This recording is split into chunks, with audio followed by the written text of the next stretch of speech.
नमस्कार विद्यार्थियों, मैं प्रीति जैन वीटीसी फर्स्ट सेमेस्टर के लिए संस्कृत भाषा का अध्ययन करेंगे। आज हम संस्कृत भाषा में आज हम संज्ञा किसे कहते हैं इसका अध्ययन करते हैं।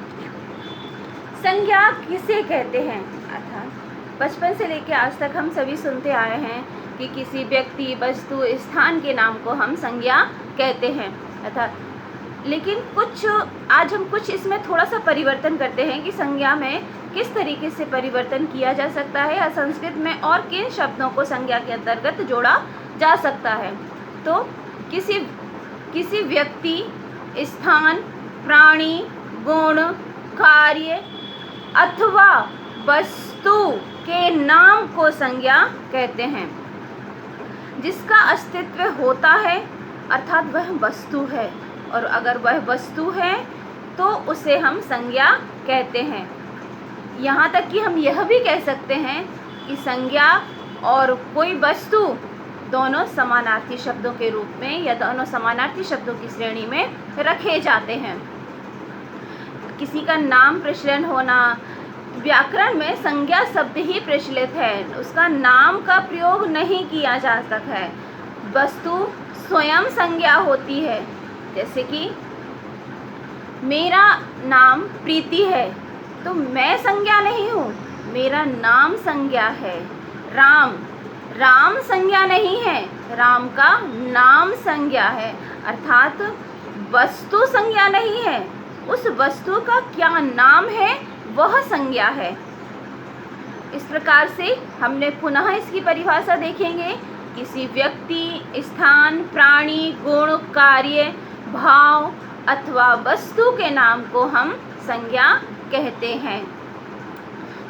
प्रायः संज्ञा के 3 भेद होते हैं: व्यक्ति का नाम, स्थान का नाम, प्राणी का नाम, गुण एवं भाव का नाम। अर्थात व्यक्तिवाचक संज्ञा, जातिवाचक संज्ञा, भाववाचक संज्ञा, ये संज्ञा के 3 भेद होते हैं। अब हम इनके उदाहरण देखेंगे। तो सर्वप्रथम व्यक्तिवाचक संज्ञा, जिन शब्दों से एक ही वस्तु, व्यक्ति एवं स्थान आदि का बोध होता है उसे हम व्यक्तिवाचक संज्ञा कहते हैं। कैसे? जैसे कि केवल एक ही व्यक्ति का बोध हो रहा हो, एक ही वस्तु का बोध हो रहा हो, ग्रुप में नहीं, इंडिविजुअल, अर्थात वह व्यक्तिवाचक संज्ञा कहलाती है। जैसे राम, कृष्ण, रामायण। अब आपको थोड़ा सा कंफ्यूजन होगा कि रामायण को क्यों व्यक्तिवाचक संज्ञा में लिखा गया है, यह तो एक ग्रंथ है। तो रामायण एक काव्य का नाम है, इसीलिए रामायण के अंतर्गत इसका उल्लेख नहीं किया जा रहा है। रामायण जिस महाकाव्य का नाम है, जिस ग्रंथ का नाम है, उस ग्रंथ को व्यक्तिवाचक संज्ञा की श्रेणी में रखा गया है। कादम्बरी, इसी प्रकार से कादम्बरी भी एक बहुत बड़ा ग्रंथ है। इसके अंतर्गत जो भी उल्लेख है उसको हमने संज्ञा की श्रेणी में नहीं रखा है। कादम्बरी जिस ग्रंथ का नाम है उसको हमने, उस ग्रंथ के नाम को हमने व्यक्तिवाचक संज्ञा की श्रेणी में रखा है। इसके बाद दूसरा आता है जातिवाचक संज्ञा, जिन शब्दों से एक जाति की अनेक वस्तुओं का बोध होता है। अभी हम यहाँ पर व्यक्तिवाचक संज्ञा में इंडिविजुअल पढ़ रहे थे, अब जातिवाचक संज्ञा में क्या आ गया कि एक ही जाति की अनेक वस्तुओं का बोध होता है, उसे हम क्या कहते हैं? जातिवाचक संज्ञा कहते हैं। जैसे माता, अर्थात किसी एक व्यक्ति की माता नहीं, जो भी माताएं हैं उन समस्त माताओं को हमने जातिवाचक संज्ञा की श्रेणी में रखा है।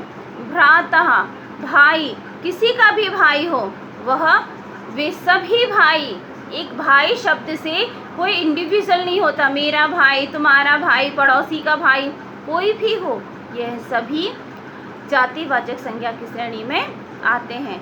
अश्व, मृग, गज, सिंह, श्वान आदि सभी उदाहरण हो सकता है किसी अश्व का कोई उसकी पर्टिकुलर अपनी पहचान हो। यदि मैंने बोला वह मेरा काला घोड़ा, तो यह व्यक्तिवाचक संज्ञा में आएगा। लेकिन यदि मैंने कहा है कि अश्व अर्थात सभी अश्व, ये सब अश्वों का समूह हो, ये सभी जातिवाचक संज्ञा की श्रेणी में आते हैं। इसके बाद आता है भाववाचक संज्ञा। किसी शब्दों से किसी वस्तु के गुण, दशा, व्यापार का बोध होता है, उसे हम भाववाचक संज्ञा कहते हैं। जैसे मधुरता, निर्धनता, सुंदरता, ये सभी भाववाचक संज्ञा के उदाहरण हैं। इसके पश्चात रचना के आधार पर भी संज्ञा के दो भेद बताए गए हैं। यह केवल संस्कृत में ही इनका उल्लेख मिलता है। रचना के आधार पर अर्थात स्वरांत संज्ञा और व्यंजनांत संज्ञा शब्द, वे शब्द जिनके अंत में स्वर आता है उसे हम स्वरांत संज्ञा शब्द कहते हैं। फिर से सुनेंगे, वे शब्द जिनके अंत में स्वर आता है उसे हम स्वरांत संज्ञा शब्द कहते हैं।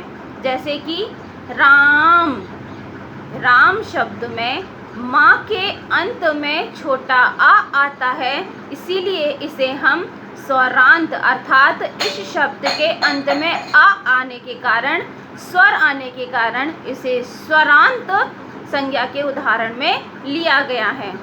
इसके पश्चात व्यंजनांत अर्थात वे शब्द जिनके अंत में व्यंजन अंत अर्थात व्यंजनांत, जिनके अंत में व्यंजन आते हैं उन्हें हम व्यंजनांत संज्ञा शब्द कहते हैं। जैसे भूभृत, भूभृत अर्थात अंत में आधा ता आया है, इस ता में हलंत लगी हुई है अर्थात इसमें कोई स्वर नहीं है, इसीलिए इस शब्द को हम व्यंजनांत संज्ञा श्रेणी में रखते हैं।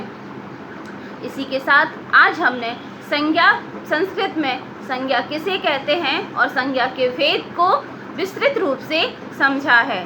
धन्यवाद।